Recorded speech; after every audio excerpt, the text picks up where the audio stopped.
Lucinta Luna akhirnya berani tampil dengan gaya macho. Terlihat cuplikan video di akun Instagram Boy William, Lucinta Luna mengakui nama aslinya adalah Muhammad Fattah. Lucinta Luna dalam video itu juga terlihat dengan jati diri sebagai cowok tulen. Lucinta Luna percaya diri tampil mengenakan hoodie dan rambut pendek. Wanita yang pernah celekat dengan kontroversi itu juga pasrah dalam menjawab pertanyaan Boy William. Terlebih saat Boy William mengingatkan bahwa rahasia besar Lucinta Luna akan diketahui halayak. Seperti diketahui, Lucinta Luna adalah penyanyi dangdut yang sempat membantah bahwa dirinya adalah seorang transgender.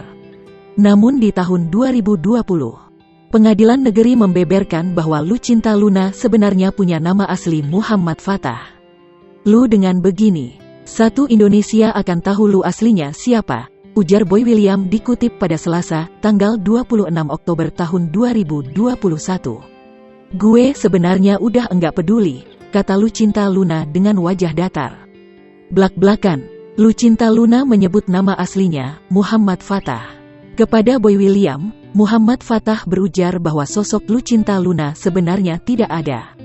Dulu namanya siapa? Tanya Boy William.